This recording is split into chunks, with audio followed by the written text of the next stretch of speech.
Hi, I'm Carl Lazouz. Welcome to the show. We're going to the moon and beyond this Wednesday as a worldwide space race heats up. But we begin with something else that's been heating up, a U.S. inflation rate that some economists say is out of control. Not since December of 1981 has the United States seen prices increase by so much over a one-year period. The U.S. government says between March of 2021 and March of this year, the Consumer Price Index, also referred to as the inflation rate, rose by 8.5%. That's higher than the 8.4% that economists had predicted, and it means that for every $100 Americans spent on commonly bought goods last March, they had to spend an extra $8.5 on them this March. That adds up as it's spread out over things like gas, groceries, housing, medical care, car insurance, furniture, and airline tickets. It was last year that America started seeing its highest price rises in decades. In May, they jumped to a level that was 5% higher than they were in May of 2020, but by December, that percentage had risen to 7% over the previous year. And these rises have only gotten worse in 2022.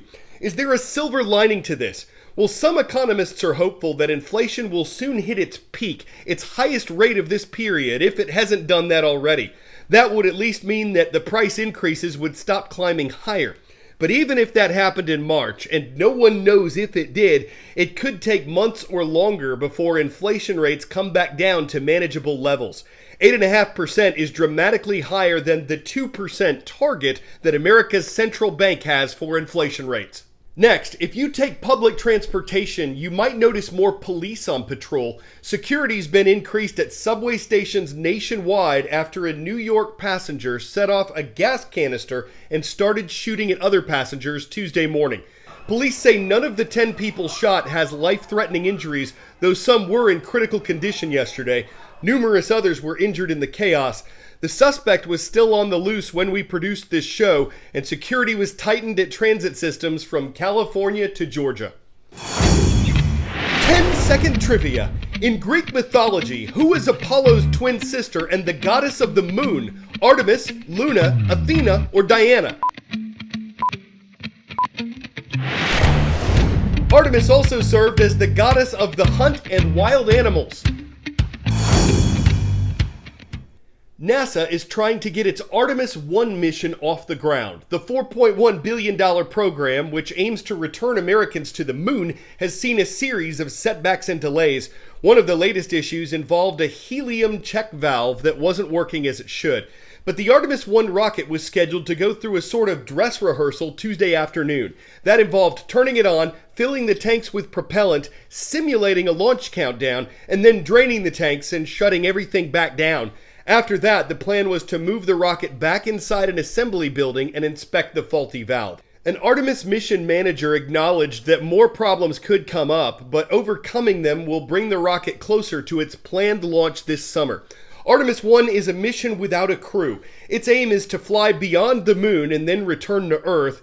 That'll be the first in a series of $4 billion missions to ultimately put people back on the moon in 2025.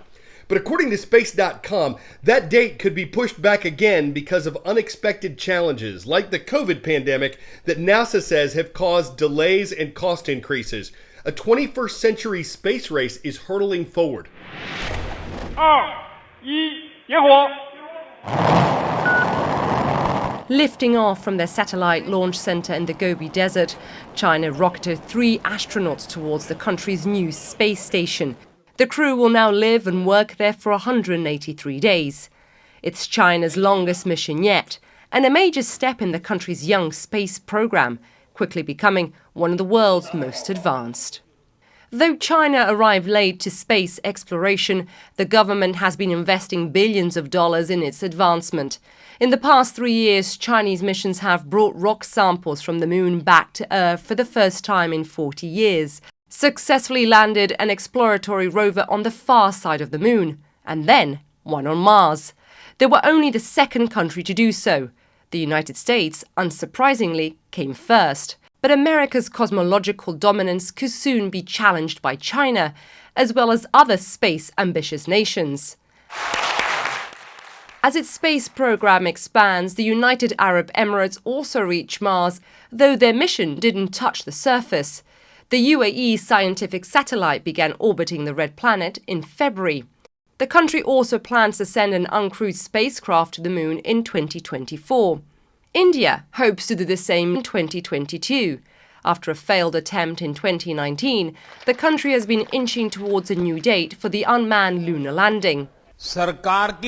India's Prime Minister is also encouraging the private sector to help the country's space ambitions, following the US in a pivot towards commercializing space.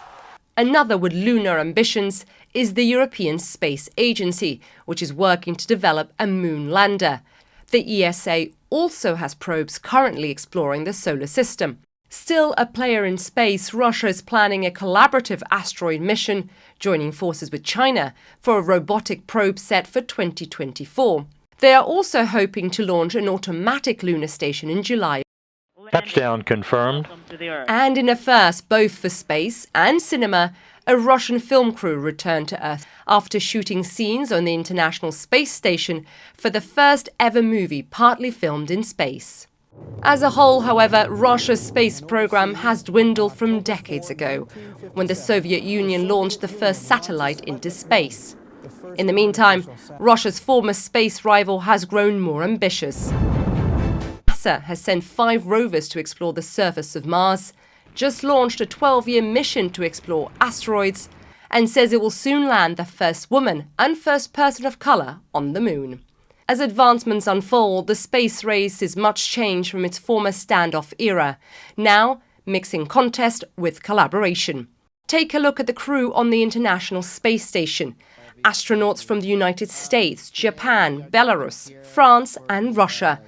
High above geopolitics, a truly international cooperation at the helm of humanity's next frontier. Isa Suarez, CNN.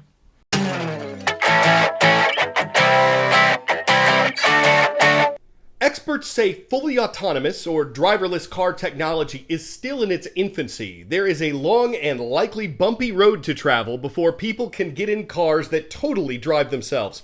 One challenge regulators face is whom to blame when a driverless car does something wrong. It's surreal enough to know there's a driverless ride service operating in San Francisco.